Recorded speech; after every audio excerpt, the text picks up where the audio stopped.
Let's ride. Let's ride. Let's ride. Shut the f*** up! An anthology about the bad, the short-lived, and the forgotten shows and events in television history. This is It Was a Thing on TV. Punisher! Control! Tell me before I change my mind! I give you Super Train.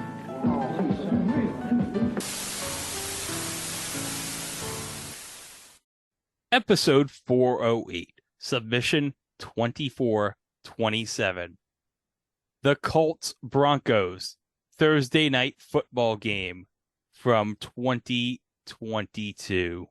The Colts Broncos Thursday night football game from 2022 aired on Prime Video the night of October 6th, 2022. And believe it or not, guys, not counting live shows or minisodes, in the chronological order of episodes, this is the most recent episode in our chronology. For obvious reasons. Yes.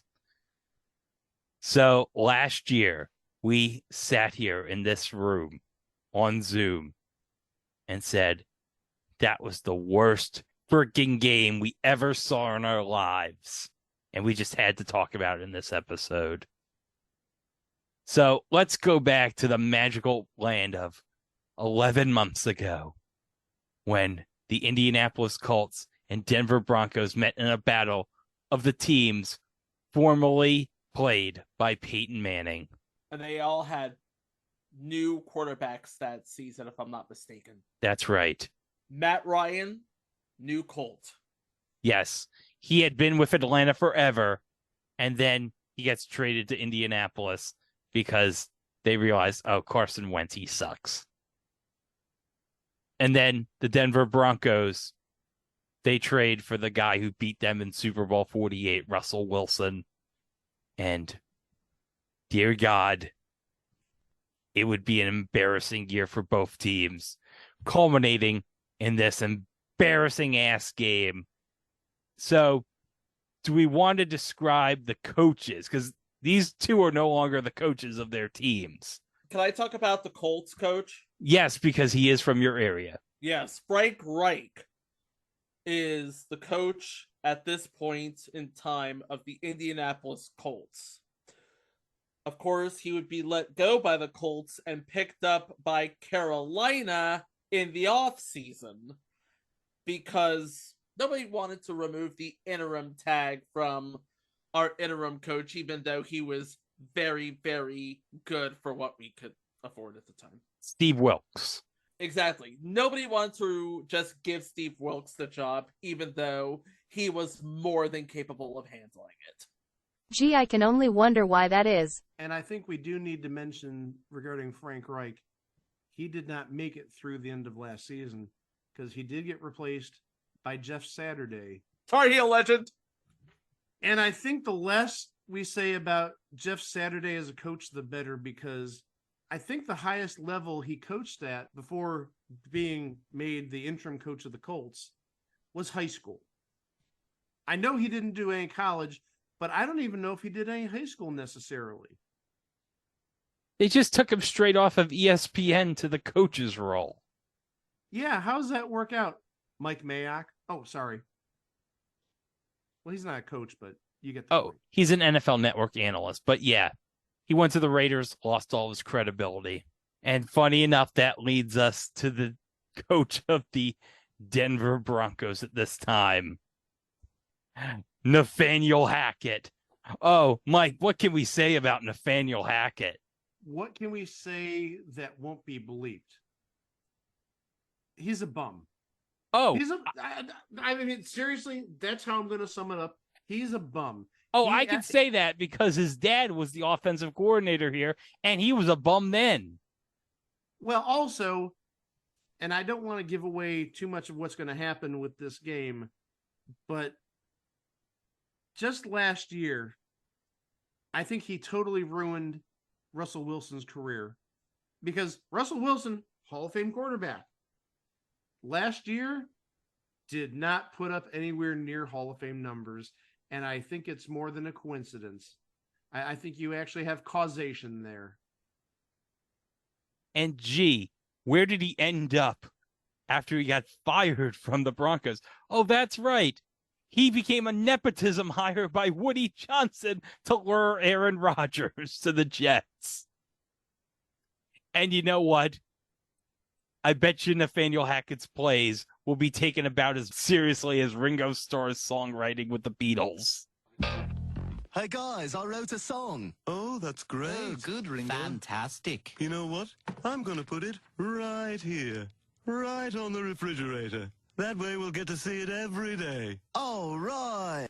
But also we mentioned Denver and Indianapolis. And aside from the fact that both teams were quarterbacked at one time by Peyton Manning, we actually do have a player on the Colts making his return to Denver. And that would be running back Philip Lindsay. Man, he fell off a cliff because Philip Lindsay, talking about like 2019 or so, 2018, he ran for over 1,000 yards his rookie year with Denver. I mean, Denver's done that for 25 years at this point, 20 years, where they take no-name running backs and make them really good for a year or two. Then they move on, and then their careers sort of peter out. Talking about people like Mike Anderson, Olandis Gary. We mentioned Philip Lindsay. Melvin Gordon was with San Diego, so we're not going to add him. But yeah, Denver for 20, 25 years, ever since Terrell Davis retired, they bring in somebody who does superb for a year or two or three, and then they leave, and then next man up, or maybe not even next man up, next warm body that actually does a halfway decent job. Not even a backup, just could be a rookie, it could be a free agent. They have a tendency to find good running backs that way. Oh, by the way, I shared with you in the chat, I've got this photo from the game because I watched the whole damn game before we taped this. I watched the whole damn game on Prime Video because they have every episode of Thursday Night Football on demand. So I took this picture of Nathaniel Hackett on the sideline with the graphic of the Broncos offense entering this game. So here are the stats going into this game. Touchdowns, 6. Tied for the fewest in the NFL. Punts, 21. Tied for the second most. Delay of game penalties, 4. The most. False start penalties, 8. The second most. Total penalties, 19. Tied for the most. And this is your new offensive coordinator in New York. Yes. Sorry to hear that. Well, Robert Saleh is the coach, and he's just as clueless as Nathaniel Hackett. Don't break Aaron Rodgers, man. Don't break Aaron Rodgers. I think COVID already did that, Chico. No. COVID and a week in darkness. We don't know what he was doing. Probably saying I wish I had stayed with Olivia Munn. But okay, this is Thursday Night Football. Our commentary team for this is Al Michaels and Kirk Herbstreit. Now, I know we're only 1 year into Thursday Night Football, and we're going to be starting the second season next week with the Eagles and the Vikings.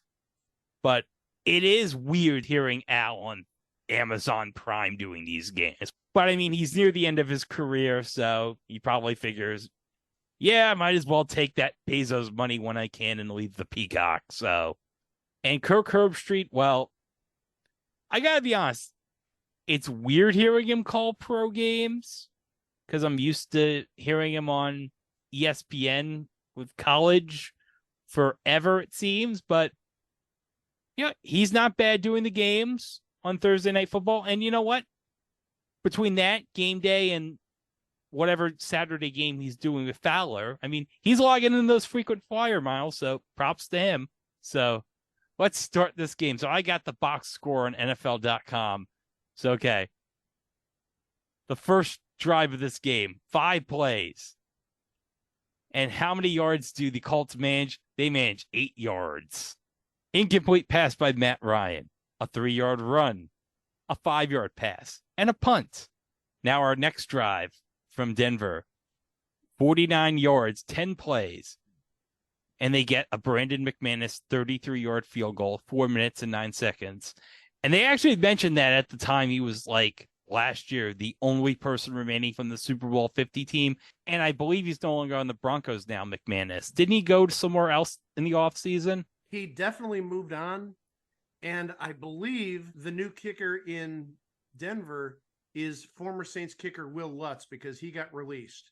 So the next drive, 6 plays, 24 yards going 3 minutes, a punt. They got a 21-yard pass from Matt Ryan, but that was about it. The next drive from Denver, 4 plays, -4 yards. Yes. Russell Wilson got sacked. And Melvin Gordon went nowhere. But our next drive, 4 plays. You know how many yards the Colts managed? 1 yard, Bob. Thanks, Deion Jackson, for that single yard. And then our next drive, 4 plays. 5 yards.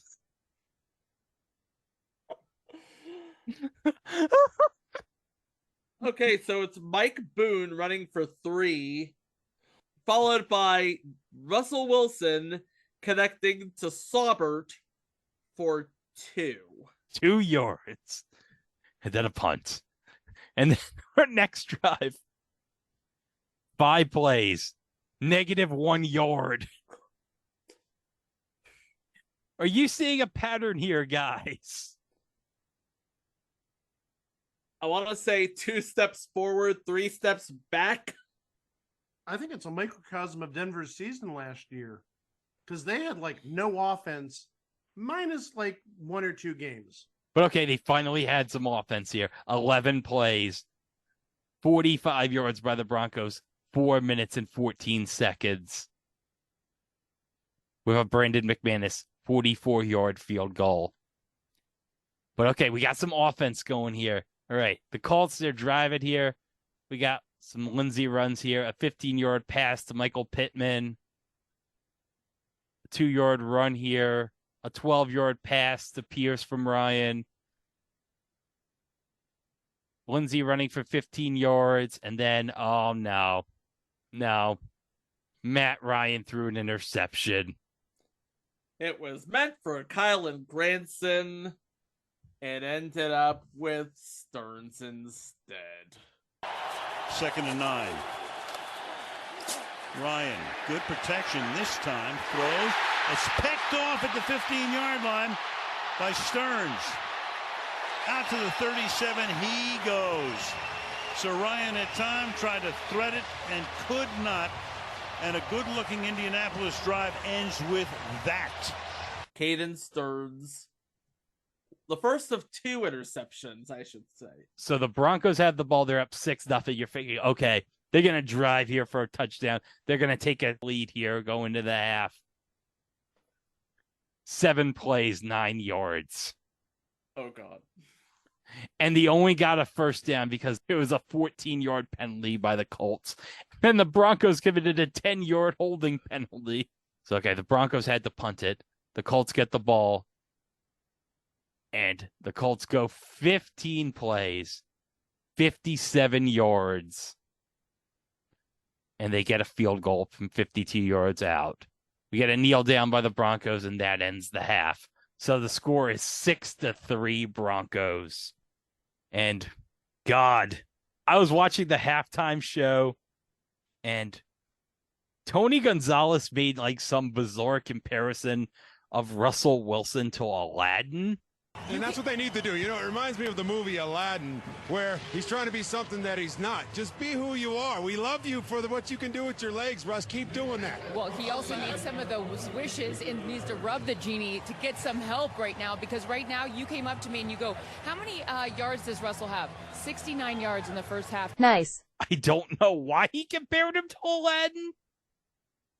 Because everybody in Denver was pretty much welcoming Russell Wilson as the next great coming. Although if you saw him play at Wisconsin, then you could think to yourself, yeah, there's a reason he doesn't play for State anymore.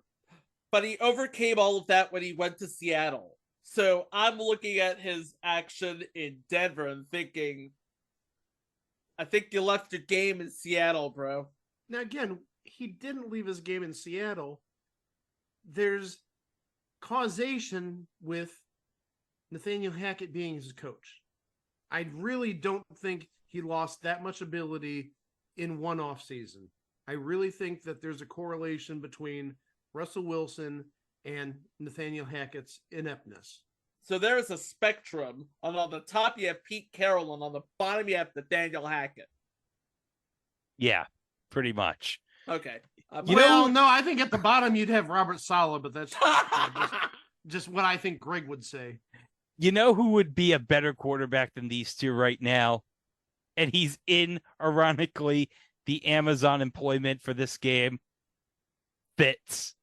Oh, I just saw earlier today, Fitz is actually doing ads for DraftKings. Oh, that's nice. At least here in Cleveland, or at least in Ohio, he's doing advertisements for DraftKings for the NFL season. And I think they call him NFL legend or football legend. And it's like, I know Fitzpatrick played like 15 seasons, but to call him a legend might be stretching the truth a little bit. He has a legendary beard, Mike. Yes, he has a legendary beard. And he was a decent player. I mean, obviously 15 years isn't bad. But again, saying legend when, real legends are Brett Favre and Peyton Manning, that might be a bit of a stretch. But actually, I think if you take a look at Fitzpatrick's numbers for his career, they're not bad. They really are not that bad. And I'm taking a look at it. He still has the most touchdowns to the season by any Jets quarterback. Yeah, he threw for almost 35,000 yards in his career, 34 and 990. So he was literally 10 yards away from that. But yeah, I mean, he had a decent enough career. Actually, it looks like it's closer to 17 seasons than 15, but there's a reason he's called Fitzmagic. I was actually looking at a 5 points bids sort of teleconference with 4 other people. They spent an hour talking about how legendary Ryan Fitzpatrick is. An hour. And this was a year ago. Okay, so we begin the second half. The Broncos get the ball. 6 plays. 2 minutes and 12 seconds, 11 yards of offense. And I think that's at this point, I think I've showed you a video in the chat I took of the Broncos fans watching the game. And there's this one fan that's hanging his head down like, oh God, why did I pay so much money for these tickets? Why? Well, it could be worse. I'll get into that later, but go on. Go on. Next drive, Colts 9 plays, 34 yards, 3 minutes and 57 seconds. McLaughlin, 51 yards. We have a 6-6 tie. So the Broncos get the ball back here. Okay, 51-yard pass from Russell Wilson deep to Sutton. Okay, they get a 9-yard run, a 4-yard run. Okay. Russell Wilson gets a sack on second down, incomplete pass on 3rd and 16. So they're going to kick 34 yards. So you think Brandon McManus, 34 yards in the air of Denver? Okay, this is a gimme. He's got this. He's got this. He's got this. He doesn't got this. And look, of all things, that one gets blocked. And that's Grover Stewart who blocks it. So an easy for McManus, what would amount to be a chip shot field goal.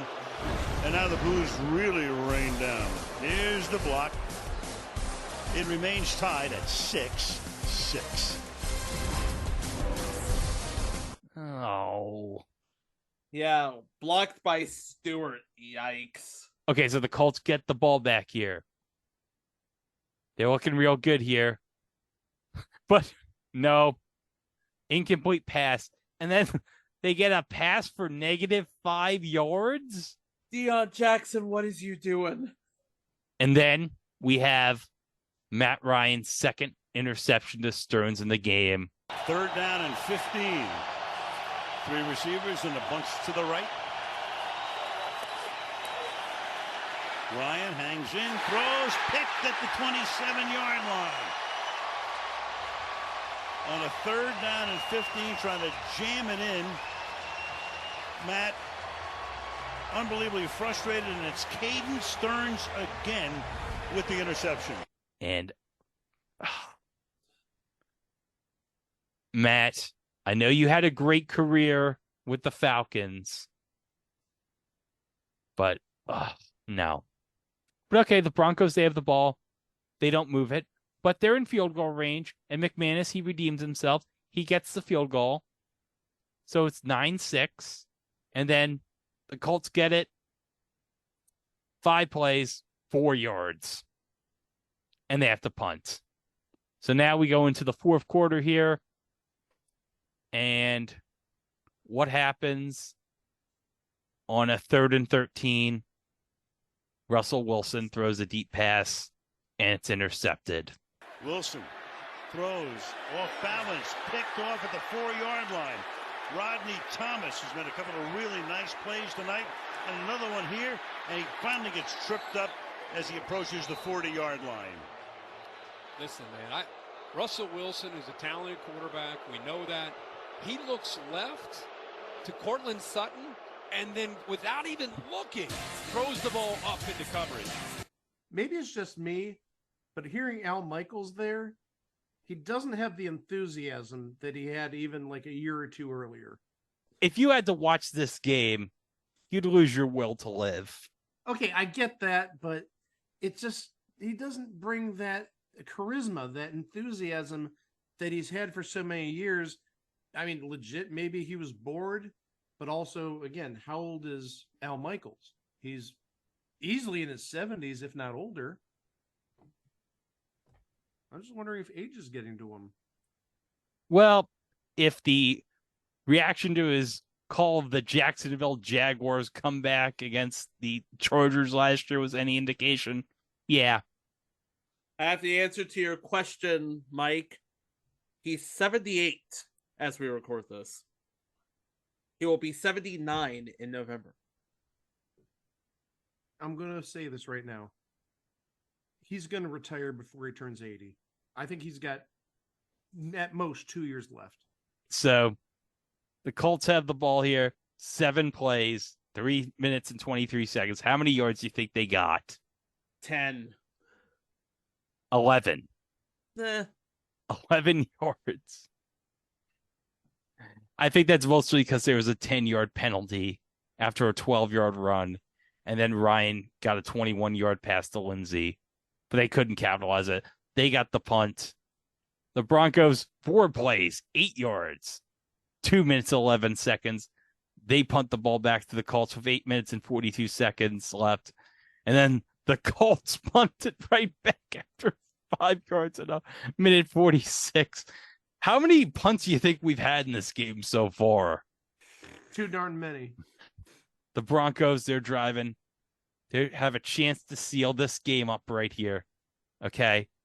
They're like 3rd and 4 at the 13. So you think, okay, maybe they're going to run the ball here, try to get some yards, maybe get close to a field goal. And then maybe if they get a couple yards, maybe they'll go for it if it's 4th and 1. Maybe you'd think you'd be smart, but Nathaniel Hackett says, no, I got a great idea. I'll have Russell Wilson pass the ball down the middle. And what happens? Stephon Gilmore happens. 3rd down and 4. Wilson to the end zone, and it's intercepted by Gilmore. Oh, man. I mean, this is one of those, you got to be kidding me. Intended for Tyree Cleveland, the guy they haven't even targeted one time tonight. And here comes Ryan with a chance to do something and get at least a tie if he can move down the field. He gets the ball back. Judy went underneath, took the defender with him right here. He's going to clear it. And then to the right of that, you'll see. I think he's a little late here. If he throws that earlier in front, he's got a chance. Now, give Gilmore a lot of credit for being able to get underneath that. You're talking about one of the better corners of all time in the NFL. But a ball that's thrown late and behind the receiver gives Gilmore a chance to cut it underneath and come up with that big interception to get Ryan the ball back. And Woody Johnson saw that and it's like, that's our guy right there. Okay, so the Colts, they get the ball here with about 2 minutes left. Ryan gets an 11-yard pass to Pierce, a sack, a 17-yard pass to Pierce, 10-yard pass to Campbell, 5-yard pass to Pierce, a 4-yard penalty, a 17-yard run, a 9-yard pass, an incompletion, a 5-yard penalty, incomplete pass, and then with 8 seconds left, the Colts tie it up with a field goal, and it's 9-9. And it's at this point that this game is likely heading to overtime, and the fans, they've had enough. They're like, we don't want to see overtime. We're just going to get the hell out of Mile High, and we're just going to walk out. And guys, let's hear Alan Kirk's reaction to this. Anyway. They're leaving. The Broncos fans are bailing. They've had enough. It's 9-9. They're like, the heck with it. I'm out. Yep. I'm out of here. That's crazy. Sometimes you just got to beat the traffic. Okay. Said the heck with this. I've seen enough. Heading over to catch our lounge act after the game. You can see the sadness in their faces. They are depressed. They are down. They're dejected. And the show image for this episode says it all. These Broncos fans walking out of the stadium like, what the kind of game did we just watch? Not just what game did we watch. What game did we spend probably hundreds of dollars to see? Think of it that way. Yeah, if you spend $100, $150, $200 on a ticket for a game, you'd hope that it would be at least somewhat entertaining. And they all look dejected, like somebody ran over their puppy dog. Somebody's going like, I could have watched this at home on Prime Video and then watched The Marvelous Mrs. Maisel afterwards. Or you could have watched a James Bond movie, because they plugged the James Bond movies during the promos on Prime. Because they now own the James Bond franchise, you see. Yeah, because Amazon owns MGM. So, okay, Colts get the ball first in overtime. They go 45 yards, 9 plays, but they have to kick a field goal, so it's 12-9. So, by the rules, unless you score a touchdown, if you kick a field goal, you have to kick the ball back so the other team gets a chance. So the Broncos have a chance to either tie or win the game here. Can I get on my soapbox for a second and just say how stupid of a rule that is? Oh, they should have gone to the college overtime rule years ago. Well, that, but also, back in the old days, first team to score wins. And even I would say if a team scores a touchdown and wins the game, the other team doesn't even get a chance. Yeah, I understand. Well, your defense should have played defense. Well, it goes both ways. You should have the other offense and the other defense prove their worth. But yeah, it's a cluster muck to say the least. Except in the playoffs where they stupidly changed it, where even if you score a touchdown, you still have to give the other team a chance because Josh Allen didn't get a possession against the Chiefs in overtime. Boo-hoo! Like, I care. Thanks, Roger Goodell. Yeah, and you know what? Defense wasn't a problem in this game. Defense was all over the place. Both of the offenses stink. Hey, guy from Pod People, what do you think of this game? It stinks. So the Broncos, they're driving here. Russell Wilson gets a 24-yard pass, and then he throws a nice 37-yard pass to Jerry Jeudy. You get a couple runs here, and then it's 4th and 1 at the 5, and guys, 4th and 1. 1 yard at the goal line. Mike, just say it. We all know what's coming. Quarterback sneak. Okay, didn't we see this in the Super Bowl where Seattle was at like the 1 yard line? They could have just rushed it in. They had Marshawn Lynch, but no, they decided to throw it 4th and 1. And 4th and 1 at the Indy 5. So literally, you could have either run it in or gone for the field goal and then, continued playing overtime. But they decided to throw it to Cortland Sutton? Yeah, and here's the last play right here. This isn't going to be a quarterback sneak, is it? No. What did we you just think? said it's a pass. I know, that's what I'm thinking. Okay, well, short-term memory. That's the joke. Surveys, good protection, slides, fires, broken up in the end zone. Gilmore on Sutton. So the defensive player of the year a couple of years back, and somehow, some way, the Indianapolis Colts, who took their first lead of the game on that field goal, pull out a 12-9 victory. How fitting, the 11th year pro, the veteran, matched up against Sutton. Watch this at the end of the route, and there's the length again. Russell should know better than to try. Stephon Gilmore tries to go, moves that arm angle down, tries to get around the pressure, but Gilmore again with the instincts to feel and then the closing speed to get that arm out there and knock it away. Gotta give credit to Stephon Gilmore. As they said, he's been a great player for a long time, and he's still bringing it.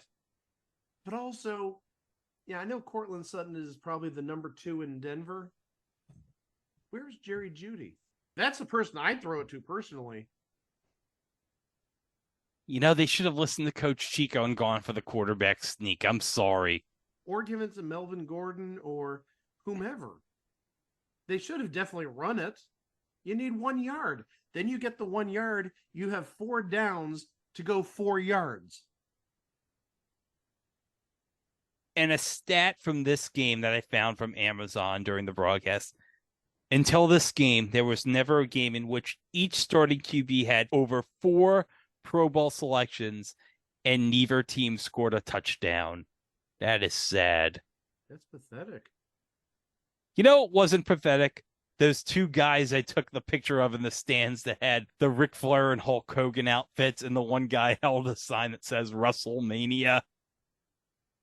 WrestleMania is running wild in Denver, brother. That should be like the alternative cover art if we can somehow get a clean picture of that. Oh, I will try to get that. Perhaps a side story to all of this. We didn't even talk about how injury-addled both sides were. Oh, go ahead. Okay, so before the game, Jonathan Taylor, who, by the way, I feel like he's playing in Indy out of protest this year. He was out with an ankle injury. Javonte Williams was out with a right knee issue. And then, as the game goes on, we lose Quidey Payne on Indianapolis and Garrett Bowles on Denver. Now, you see, if Denver had Javonte Williams, he was supposed to be their big back last year. But unfortunately, I think he got injured in the preseason. I don't think he even played a regular down last year. He was out for the entire year. So what if he was available? Maybe there at that last play, you don't try throwing the pass to Cortland Sutton. You say, Javonte Williams, get us that 1 yard, get us a new fresh set of downs. Guys, after this game, you will not believe this. The local Denver ABC affiliate, KMGH, Channel 7, which aired the game locally in Denver, because, as you all know, any NFL game that's on cable or streaming has to be on a local affiliate in case the people in that market don't have access to cable or streaming. Well, this was the reaction from the Denver ABC affiliate after the game. Up a little bit later, but they lost in overtime 12-9 as Matt Ryan, led a game-winning field goal drive, and Russell Wilson suffered 2 picks with no touchdowns. Let's go live now on Power Field at Mile High. Sports anchor Nick Rothschild and Broncos insider Troy Ranker there. Guys, we talked about how the Broncos could build on Russell Wilson's performance last week, his best performance. He came out and looked as bad as I've ever seen him. What has happened to this team? Well, Lionel, we'll try to create some answers for you over the next hour or so. But first off, Troy, I feel the need to just apologize to the viewers. I know we didn't really even run this broadcast, but the fact that you had to watch that on our air, I feel bad. I was here and I didn't even want to watch it. Where do we begin? Well, listen, it burns the retinas. It was that awful. Both teams stunk offensively. What was... It burns the retinas. Yikes. That was the Yikes Bowl, Greg. And that was from the home news team. That was the official team of the Denver Broncos. Denver 7, KMGH-ABC. Saying that. They were not shy about bashing how horrible that game was. But if you can believe it, would you believe the next week's game was almost as bad as that? Because the next week's game was the Commanders against the Bears. That one was bad. I remember us talking about that. Okay, Chico, can you get the box score from the Commanders-Bears game last year? So, the game that aired the following week, not as bad as this game, but only just. Bears hosting the Commanders. Commanders win 12-7. Carson Wentz went 12 of 22 for 99 yards. Got sacked 3 times. Justin Fields didn't do much better. 14 of 27 for 190 yards. But at least he threw a touchdown. But he got sacked 5 times. And to quote a good friend of ours, Ian McClin, Siv! Rushing game, Brian Robinson led the Commanders with 60 yards and a touchdown. Justin Fields led the Bears 88 yards. Receiving game, Terry McLaurin led the receiving game for Washington with 41 yards off of 3 receptions. Dante Pettis led the Bears with 84 yards off of 4 receptions and a touchdown. But aside from that, it's like, okay, it's better than what we had last week, but only just. I think you really need to give Washington, specifically Brian Robinson, a little bit of a break. Because please remember, last year, Brian Robinson got shot. He had just come back from being injured in a shooting. That is true. So when you're saying just 60 yards, yeah, just 60 yards, but he was probably either clinging for life or was battling this gunshot wound. So I'm not criticizing you. I'm just telling the audience the 60 yards, yes, it seems kind of low, but also given the circumstances as to what happened 2 months prior, give the guy a break. If I'm not mistaken, that was a leg injury with the gunshot wound, wasn't it? I think, but don't quote me. Guys, 11 more years of Thursday Night Football on Prime, everybody. Hey, I have the figure that I was teasing at least twice this episode from Roger Sherman, a writer at The Ringer, where the sainted Claire McNear works. Amazon paid $13 billion over 11 years for Thursday Night Football. That's $1.18 billion per year. And there are 15 TNF games per year. Long story short, they paid about $78 million to broadcast this Colts Broncos game. Well, again, if you look at before the season, you hear Colts and Broncos. Okay, cool. That's a good matchup. You have Russell Wilson, you have Matt Ryan, both of whom are probably going to be in the Hall of Fame in the next decade or so. You have in Denver, given the altitude, the light air, usually they're high-scoring games. So at least on paper, it looked good. But then, Frank Reich, he got fired later on that year. Nathaniel Hackett couldn't coach his way out of a paper bag. It looked good on paper, but not necessarily looking so good in terms of execution. Couple more quotes here from All-Pro offensive lineman Mitchell Schwartz. This freaking game. This looks like an uninspired training camp scrimmage deep in the dog days of camp when you're tired of hitting each other and generally just over anything related to practice or football. This is one of the worst games I've ever seen that involves both starting QBs and no bad weather.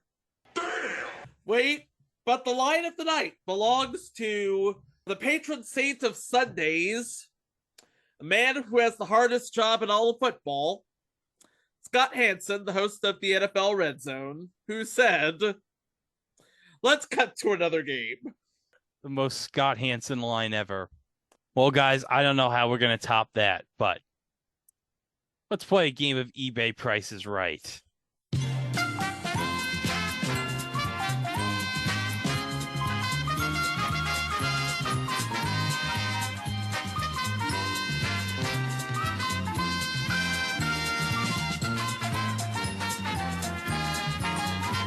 So you are bidding on a card from 2016 playoff pairings. It is a dual jersey card of Matt Ryan and Russell Wilson, numbered 9 and a 15. So you're going to be bidding on the buy it now price for this item. So I will start the bidding with Mike. For a card out of 15, I am surprised there are no patches. It is just 2 plain white swatches, which is lame. Lame for a card out of 15. Don't get me wrong. It's a cool card, but being limited, you should have some more colors there. What would I pay for this? I'll say...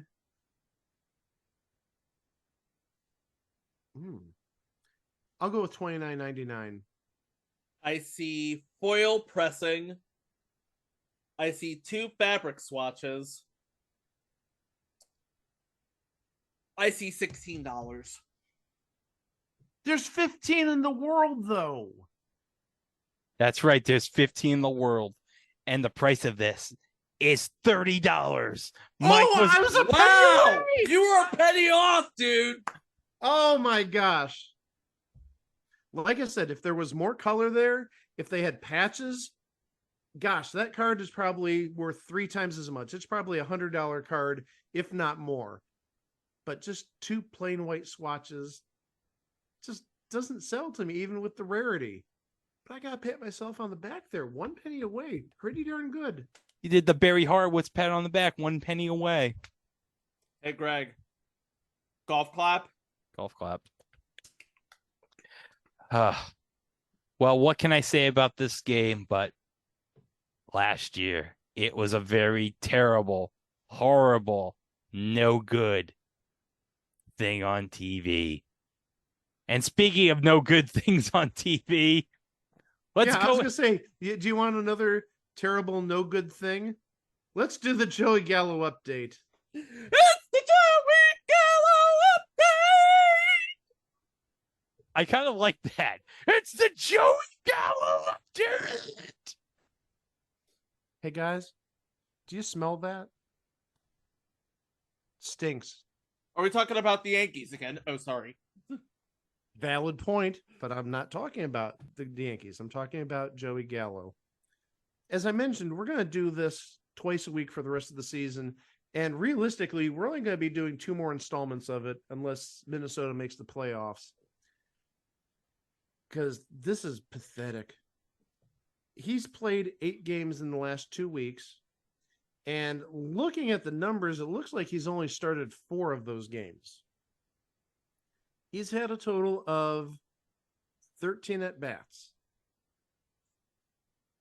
0 hits. So he's gone 0 for his last 13 in the last 2 weeks. He did score a run about a week and a half ago. I'm sorry, I'm taking a look here. He didn't get a walk.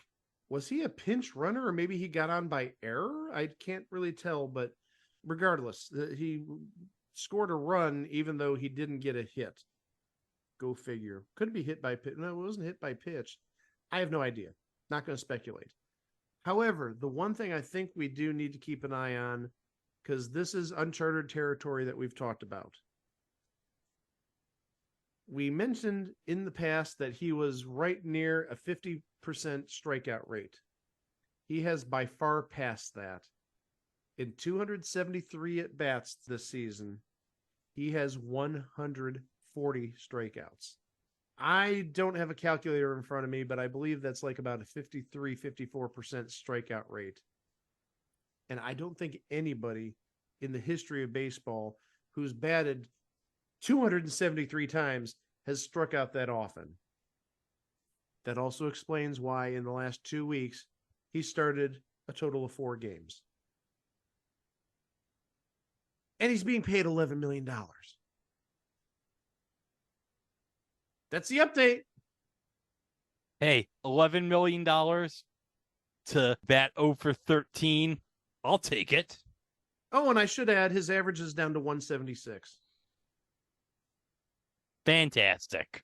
Actually, that's not even his lowest average of the year, because back on the 11th of August, he was down to 172. So, and actually, after that 172, that's the day he had 4 hits and brought it up to 185. Joey Gallo's a train wreck. I'm sorry. But hey, it's Minnesota's train wreck. Guardians are only 4.5 games back. Well, on that disappointing note with Joey Gallo. I thought you were going to say on that disappointing note about the Guardians. That too. I knew it. That too. Just shut up.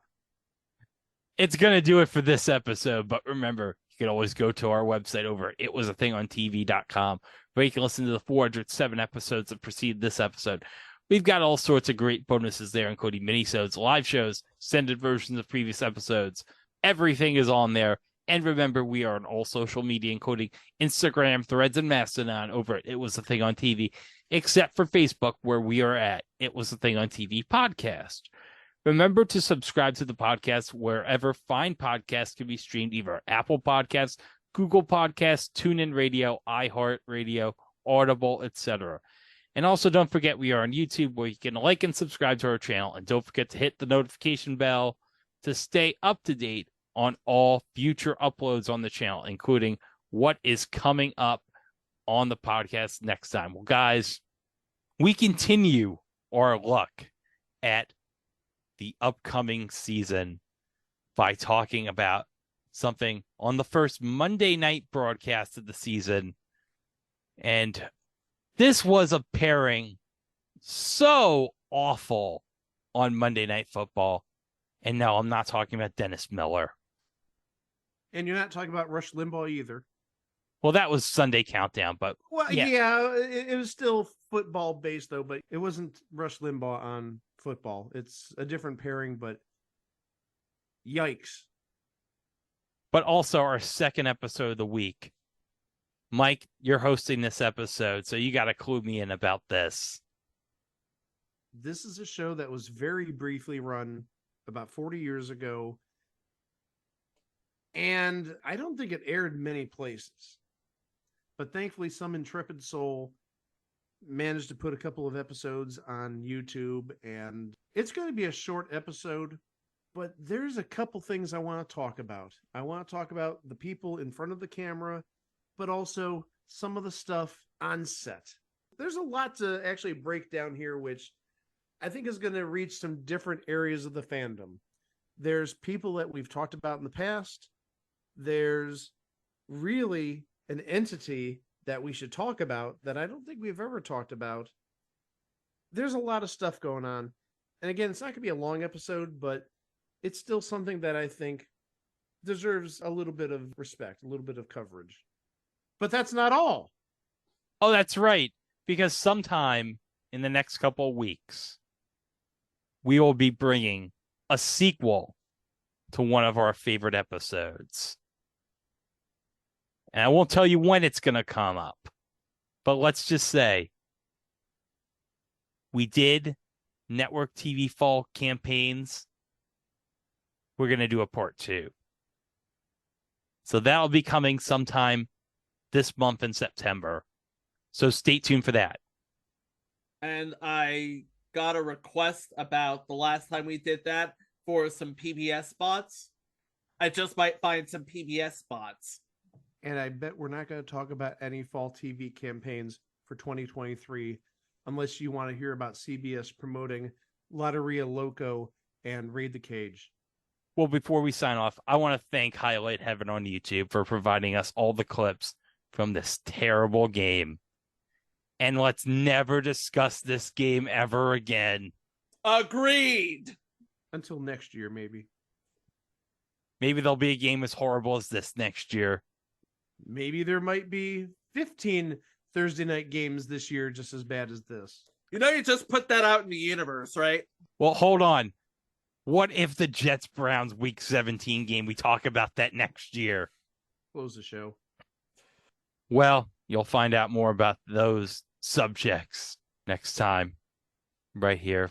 And It Was a Thing on TV. Thanks for listening. And we'll see you for the next one.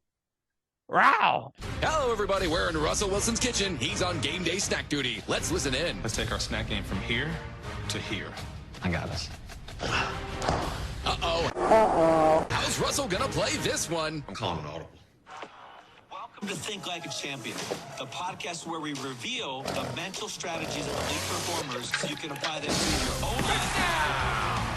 You called an audible. Call an audible and get in the game with originals like Think Like a Champion. And don't forget to watch Thursday Night Football on Prime Video.